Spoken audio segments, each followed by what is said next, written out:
So today we have Allie joining us from the AIDS Network. We want to have a pretty candid and realistic conversation about drug use and harm reduction, so we figured who better than to talk with the AIDS Network. So join us now for a quick Q&A with Allie about safer drug use. All right.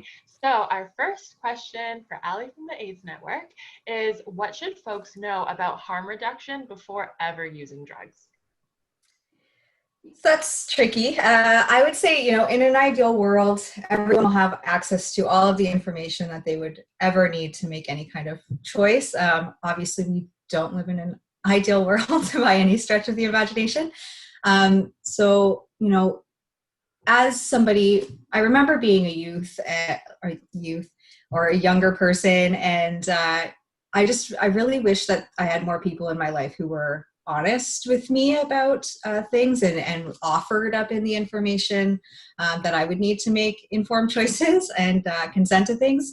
But that wasn't the case, growing up in a time where it was the messaging was really strong around hugs, not drugs, and, just say no, those campaigns and the war on drugs, which arguably is still occurring today. I didn't have access to a lot of information, and I feel like that was really intentional. There's a lot of fear around, by providing information to people, that it's going to make them go out and do certain things. So it's the same with sex education in school. By providing condoms, there's this fear that we are sort of rolling out the carpet for people to go then have sex. Or it's the same with drug use. By providing information around drugs, that somebody's going to want to go experiment with them. We know that the reality is that people have always used drugs, youth or not, people do use drugs. So rather than sort of hide that information, I would say you really have to seek out the information to make those choices. So I think my advice would be, whether you're trying drugs for the first time, if you're already using drugs, if you're trying a new drug, to reach out to harm reduction programs, to seek out drug user advocacy groups, people who can really provide you with real information about the drugs that you're using or that you're thinking about using, and in ways to do so as safely as possible. So, a top tip in harm reduction, or one of them, would be start low, go slow. So starting with, a very small amount of a drug first to really sort of test it out.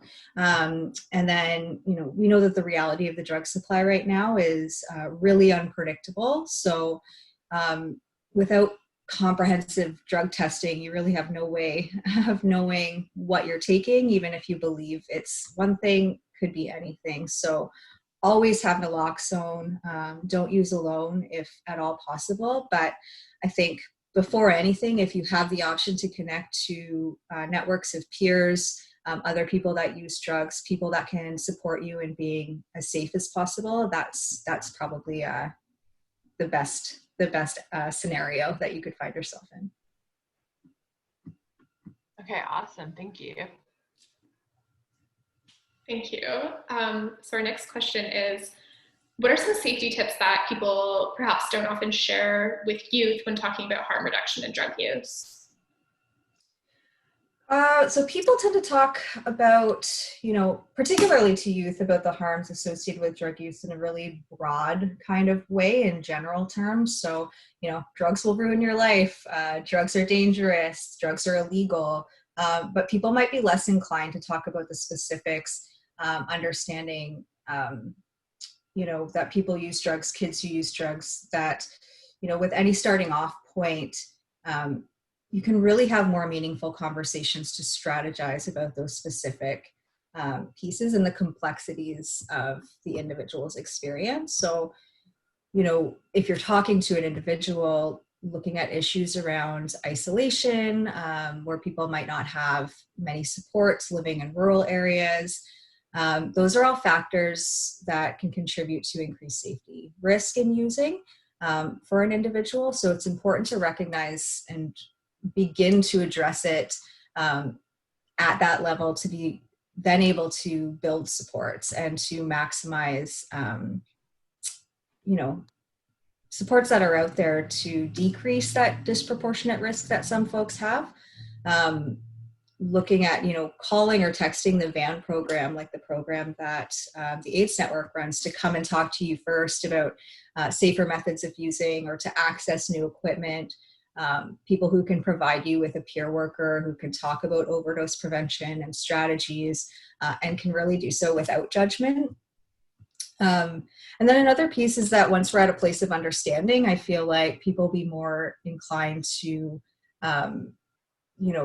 talk about different drug interactions, for example, like not don't do this drug, but if you are going to use this drug, maybe don't mix it with something else. Maybe you need to keep in mind you need to stay more hydrated. You need to have more safety planning around that. So rather than judging a person, providing that evidence-based scientific information about various drugs and those interactions, those discussions can be had if people have the information, can make informed choices, and we're not kind of hiding the knowledge behind some sort of fear or tactics where we're trying to prevent something from happening without acknowledging that it could potentially already be happening. It's a lot of concern. It's concerning to folks that drugs could potentially have these very negative outcomes, or that's very real, but if people are using, they need to have the information to be as safe as possible to avoid some of those negative outcomes that could potentially happen in the world that we live in. Yeah, and I love that, especially the combination of mixing things. I find people don't talk about enough, right? I've heard that with certain drugs, when kids go to the hospitals, and I've heard stories, have to tell me what you're on so that I don't accidentally give you something that can hurt you. Right? And even saying, make sure you have water. We talk about this stuff when it comes to alcohol. We're like, hey, make sure you drink water, have carbs. I remember getting drunk at a high school party. Sorry, Mom. And all of these teenagers swarmed me and were like, where's crackers, bread, and trying to give me a bunch of stuff, right? And it was helpful that these teenagers just knew what to do, right? So to have that dialogue around drugs makes a ton of sense. Absolutely. And especially if you're a young person or anybody really who's in a situation where you're in a hospital or something's happened or you've taken a drug and you're so afraid, as anybody is, because of the stigma and, the fact that people who use drugs are heavily stigmatized and criminalized, that people don't want to be honest about what they've taken. But there's far more risk of negative consequence by not being able to say, I'm on this drug, I may have taken this other drug, or this is what's happening for me right now. If we can, as a society, get to a place where we can be honest, it'll just be safer for everybody.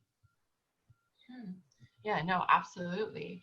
And with that, what are some safer use resources youth should know about in our community? I would definitely, not to plug my own program, but the AIDS Network, definitely our VAN program.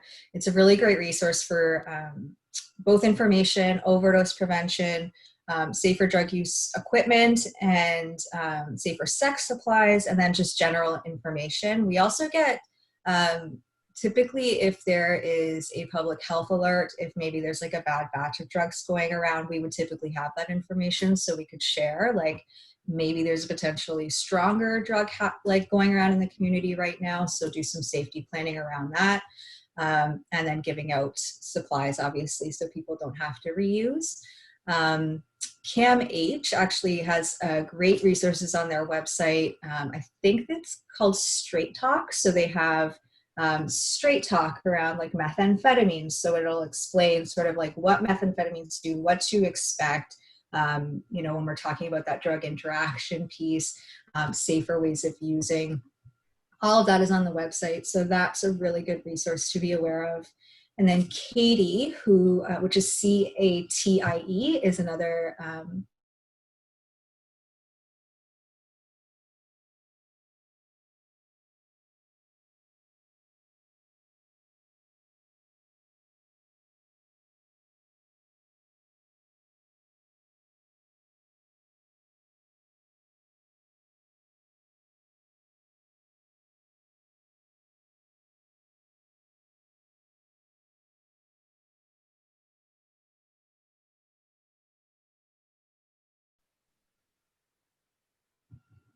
You may have cut out there for a second, but that's okay. I'll just keep going. We can edit accordingly. It cut out when you were talking about Katie. I don't know how long I've been gone. Yeah, sorry. That's okay. Should I just start at the beginning of Katie? Yeah, that might be helpful, and we can edit accordingly. Perfect. So Katie has a lot of really great online resources about HIV and Hep C, as well as harm reduction and safer methods of drug use. So there's like the safer crack smoking guide, there's safer crystal methamphetamine guides as well. There's all kinds of stuff on that website. So we also have these brochures on the van, and a lot of the other harm reduction programs would have those as well. But if you wanted to just pop online, a little bit more anonymity in doing some research that way, then that's a really good place to start. And St. Leonard's in Brantford, obviously, they're a great organization, particularly for folks who want to connect about reducing their drug use, connecting to programs and services if you're contemplating reducing use, or that might be a good place to go as well.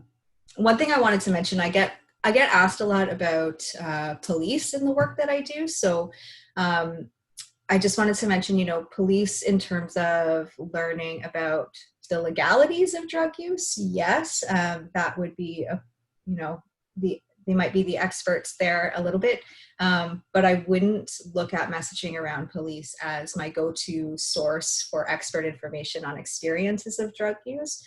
I would, however, seek out, like I mentioned earlier, like drug user advocate groups, or, if you can find online, I think Hamilton has a really great legal clinic where they do this kind of work around knowing your rights as a person that uses drugs. I think that for any young person or any person that uses drugs, sort of tapping into information about what are my rights, what is the actual legal processes around, if I'm stopped, what happens if somebody shows up at my apartment, what happens, really being empowered to know that information.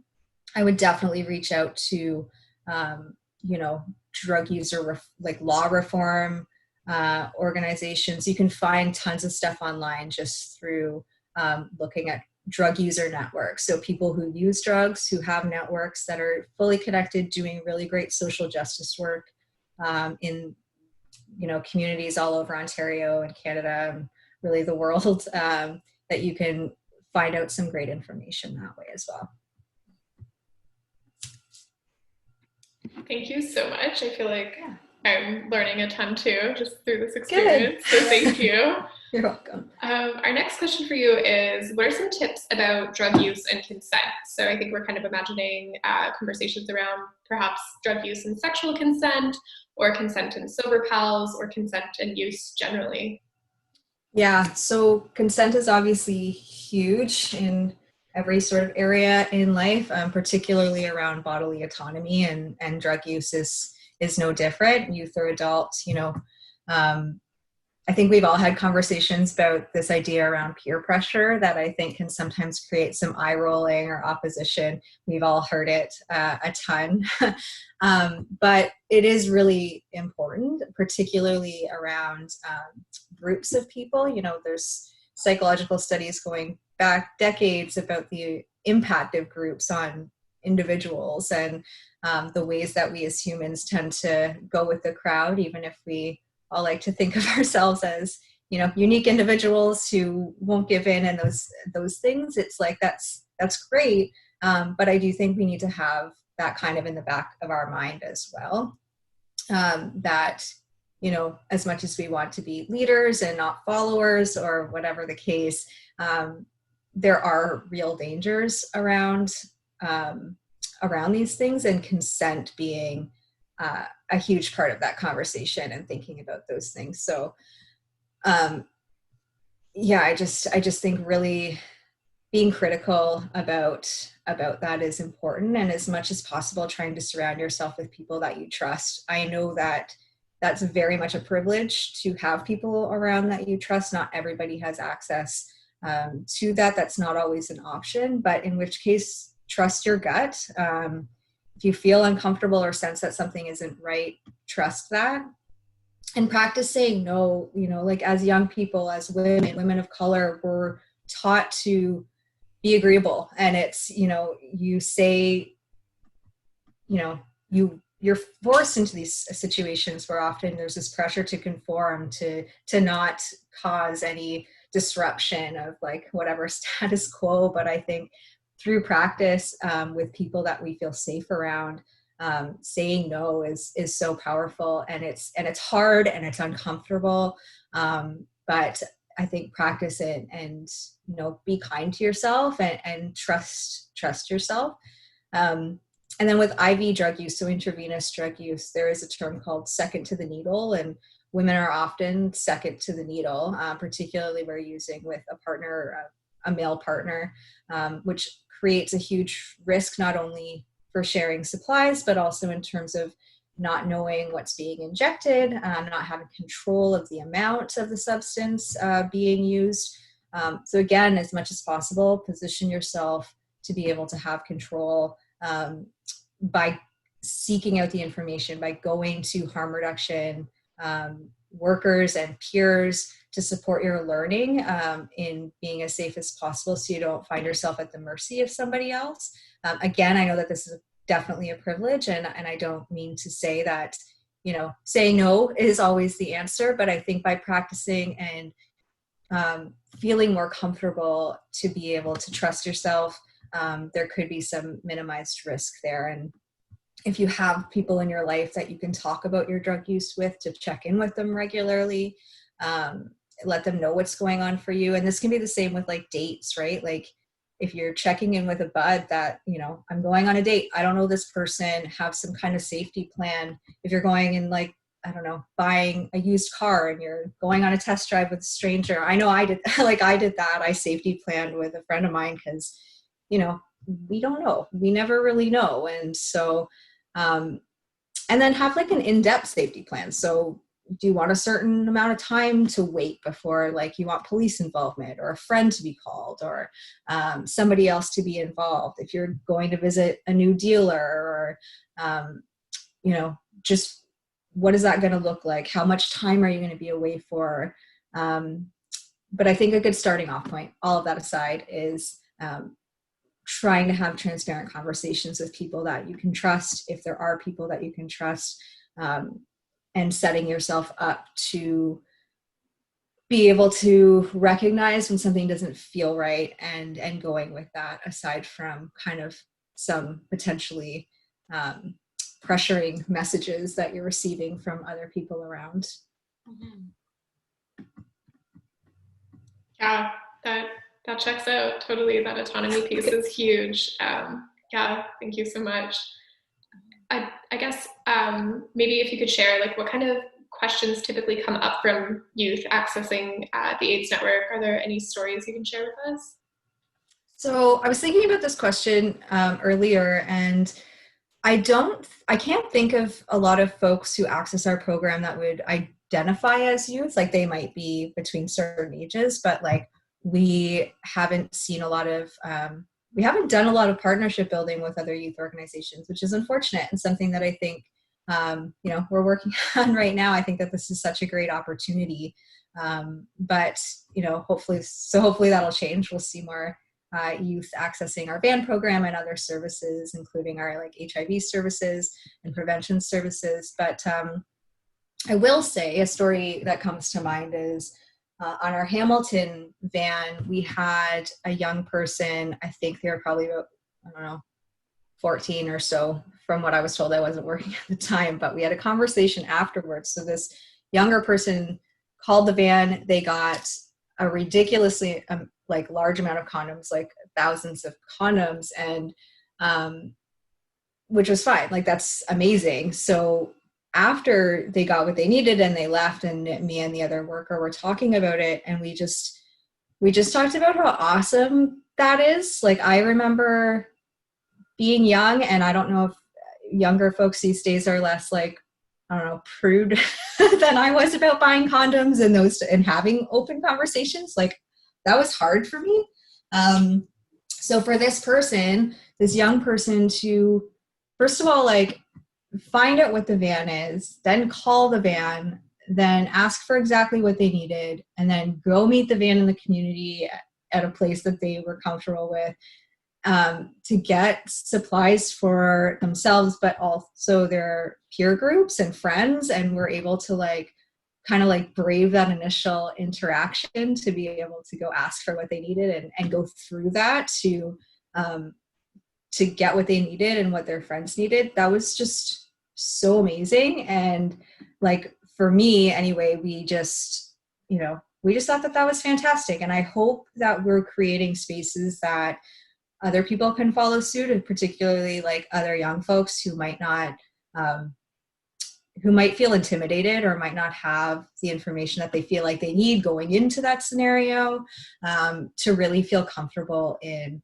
accessing whatever supplies, or even if it's just information. Like I said earlier, if you're thinking about trying a new drug and you're not so sure, and your buddies are like, no, it's like, it's awesome, it's like this. It's like, okay, well, like, that's one person's experience. So maybe I can use these other resources to like get some more people's experiences and really fully develop, again, that informed choice as to like, whether or not that's something that they want to do, or whether they just want to know more. Use the things that are out there that can provide you that information.